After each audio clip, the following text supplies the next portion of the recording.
Hello everyone! Welcome back to my channel.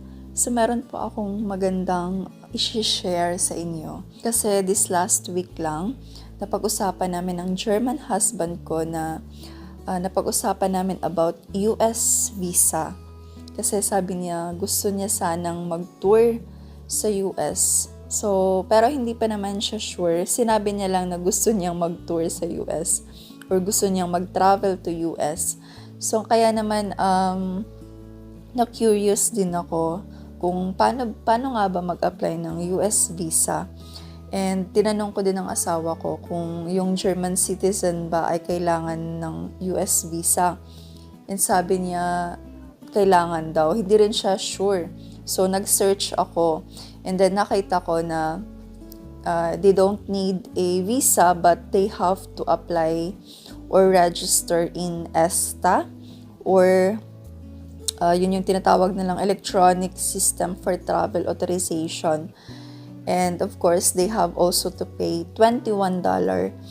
And ayun, after 72 hours, makukuha na nila yung result. So very easy lang and mabilis lang. Unlike na kapag mag-apply talaga ng visa, so medyo alam niyo naman kapag visa na talaga yung a-applyan natin, lalo na kapag US visa, I think medyo matagal ang process. So, case by case din. And then, ayun nga, dahil medyo na-curious ako, ang ginawa ko po ay nag-search ako. So, ito po talaga yung ginawa ko dati nung nag-apply po ako ng visit visa or Schengen visa to Germany. Kasi first time ko po talaga dati and hindi po ako dumaan sa travel agency. Kasi hindi naman wala akong budget para sa travel agency. Kaya naman nag-DIY talaga ako. Nag-research ako kung paano ba mag-apply ng visit visa to Germany, ganun. So, ito na nga po yung ginawa ko kung paano nga ba mag-apply ng US visa sa Pilipinas.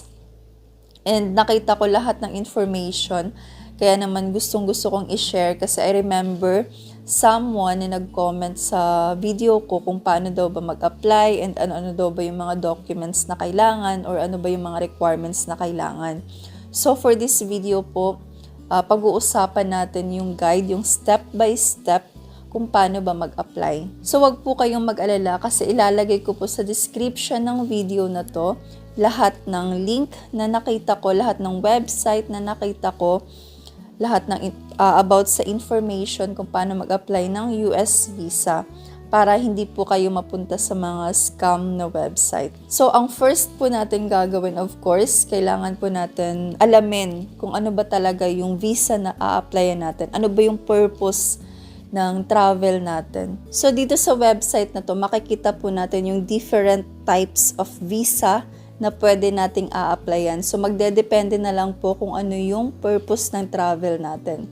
So, in this video, ipapakita ko po sa inyo kung paano ba mag-apply kapag tourist or visit visa yung a-applyan natin. So, ang tawag po nila sa business or tourist visa is B1 or B2. So, yung B1 ay para sa traveler na yung purpose ng travel ay for business or attending scientific, educational, professional, or business conventions or conference, settling an estate or negotiating contracts. So, yun yung sa B1. And kapag B2 naman, visa is for travel that is recreational in nature, including tourism, visits with friends or relatives, medical treatment, and activities of a fraternal, social, or service nature.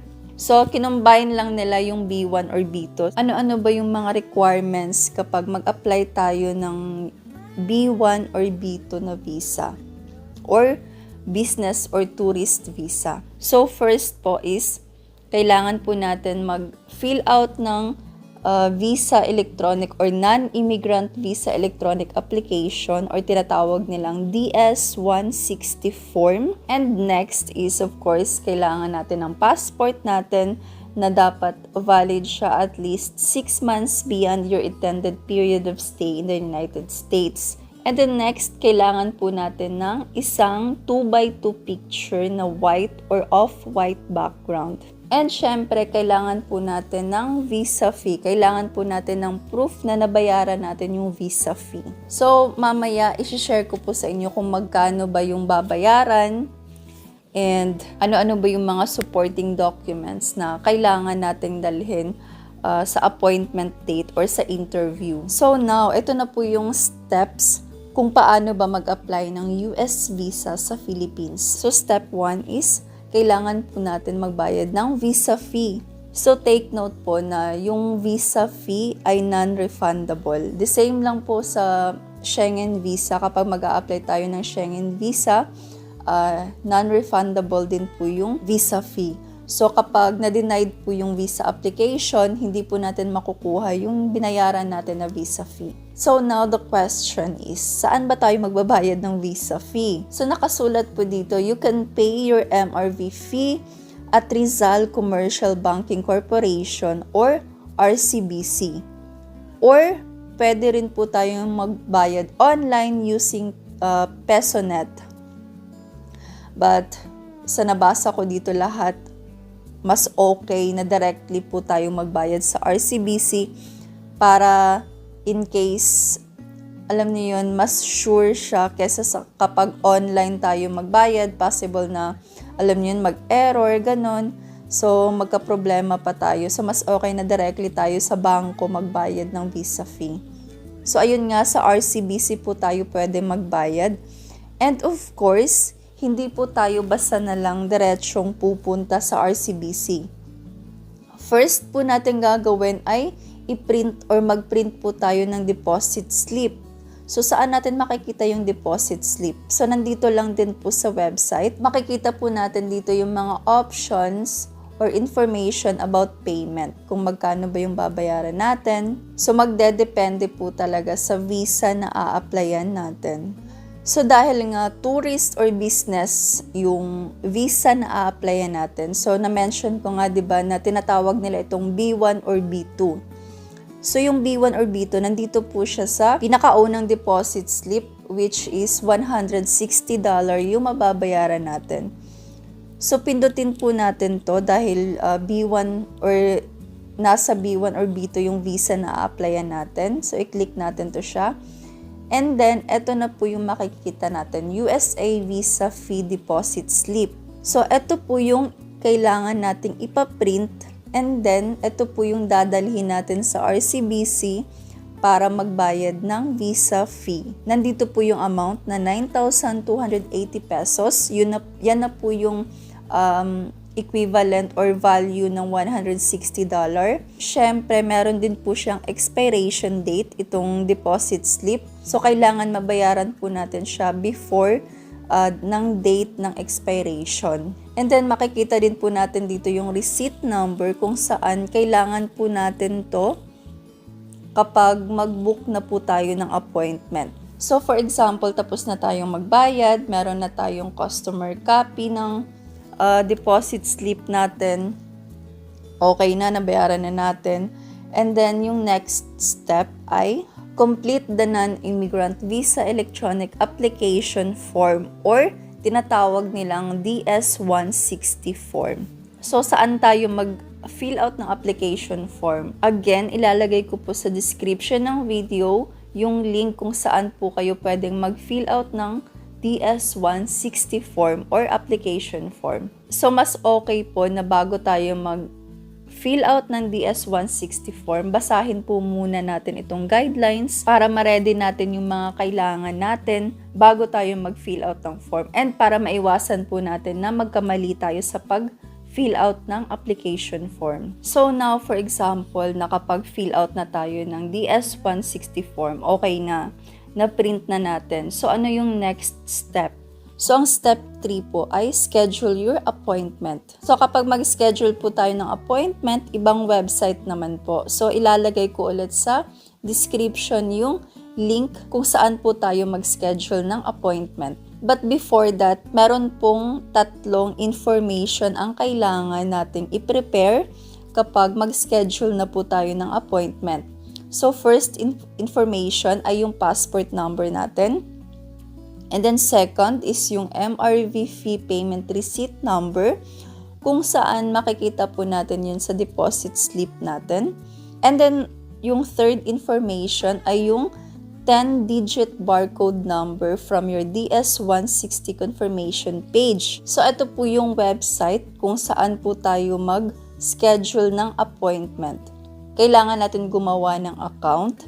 So, for example, first time pa natin na mag-schedule ng appointment. So, dito po tayo sa new user. And then, eto na, kailangan natin itong i-fill out para magkaroon tayo ng account and makapag-schedule tayo ng appointment. And then, next step is, for example, meron na tayong appointment. Of course, kapag dumating na yung appointment date natin, kailangan po natin pumunta sa US Embassy or Consulate sa Pilipinas. And of course, meron pong interview na mangyayari sa appointment natin. So, nakalagay po dito, you will need to bring a printed copy of your appointment letter, DS-160 confirmation page, 1 recent photograph, your current passport, and kung meron po tayong old passport, kailangan po nating dalhin. And then, syempre, yung mga supporting documents. I-mention ko din po sa video na to yung mga supporting documents na kailangang dalhin. You should bring the following documents to your interview.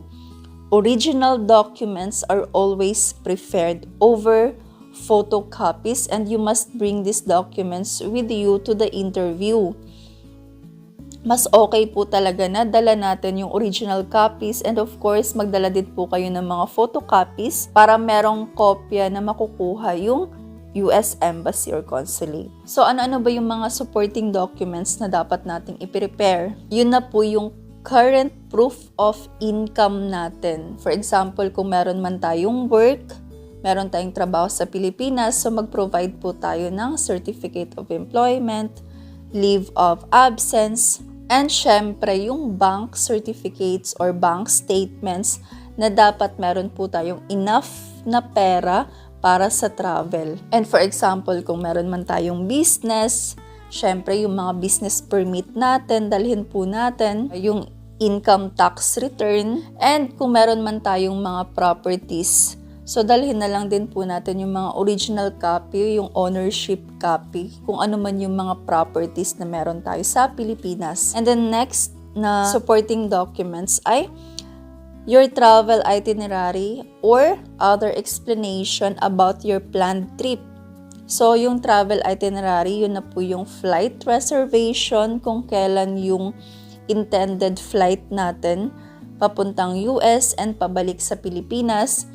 And yung hotel booking natin, kung mag-hotel man tayo sa US, so kailangan po natin mag-provide ng hotel or confirmed hotel booking. And for example, kung mag-i-stay man tayo sa mga kakilala natin, friends or relatives, so kailangan po natin mag-provide ng invitation letter from them na nakasaad po doon or naka-indicate po doon yung complete address nang nag-invite sa atin kung saan tayo mag-i-stay. Next is criminal court records pertaining to any arrest or conviction anywhere, even if you completed your sentence or later pardoned. So nakalagay din po dito, for example, wala tayong work dahil students lang tayo. Ano ba yung mga dapat dalhin?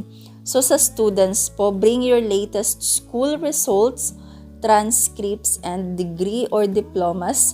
Also, bring evidence of financial support such as monthly bank statements, fixed deposit slips, or other evidence. So, kapag meron tayong trabaho sa Pilipinas, working adults, kailangan po natin magdala ng employment letter from your employer and pay slips from the most recent 3 months. And then, kapag business visitors and company directors naman tayo, kailangan natin magdala ng evidence of your position in the company and remuneration. And kapag mag-visit naman tayo sa relative, kailangan po natin magdala ng photocopies ng relatives proof of status.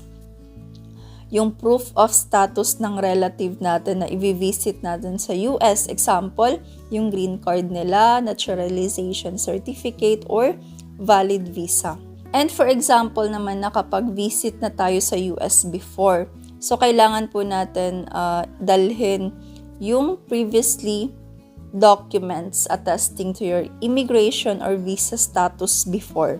Kung for example, yung reason ng pag-visit natin ay for medical care or seeking medical care, so meron din po ditong information na pwede nating basahin kung ano-ano ba yung mga documents na kailangan nating i-prepare. So again, ilalagay ko po sa description ng video yung link kung saan po makikita nyo ito lahat, itong mga information na na-mention ko dito. So, yun po yung mga documents na dapat natin dalhin during the interview. Yun po yung mga steps na dapat natin gawin kapag mag-apply po tayo ng US visa sa Pilipinas. So, almost the same lang talaga siya na process ng pag-apply din ng Schengen visa. So, I think kayang-kaya lang talaga natin na mag-DIY or hindi natin kailangan na travel agency kasi magdedepende, hindi pa rin naman guaranteed na 100% ma-approve yung visa natin kapag mag-travel agency tayo kasi magdedepende pa rin po talaga yung application natin sa mga documents na dala natin, and of course magdedepende din po sa interview kung paano natin sagutin yung interview, paano natin ma-prove sa embassy or sa consul yung purpose ng travel natin. Merong mga nag-message sa akin before about their US visa na dumaan sila sa travel agency kung saan nagbayad sila ng mga almost 30,000 pesos na nasabi ko na lang talaga, grabe, sobrang laki ng nagastos nila, and then ang nangyari in the end is denied lang yung visa. So, hindi talaga siya mag-guaranteed ng travel agency kasi alam niyo, ang mangyayari kasi niyan, hindi naman sila yung magpa-process ng mga requirements niyo. Kayo pa rin po yung magpa-process ng mga requirements niyo, and kailangan niyo lang isend sa kanila. Parang i-assist lang nila tayo, pero hindi talaga magbe-base yung approval ng visa sa travel agency. Magdedepende pa rin sa atin, magdedepende sa mga documents natin kung kumpleto ba, and magdedepende sa interview kung paano natin sagutin yung consul or yung mag-interview sa atin sa US Embassy. Lalo na kung wala po tayong budget for travel agency, gawin nyo lang po itong na-mention ko sa video, itong step by step. And I am sure na kayang-kaya lang, na tayo lang yung magpa-process ng visa application natin. So kung meron po kayong mga questions, clarifications, or suggestions, please i-comment nyo lang po. Thank you for watching. Bye-bye!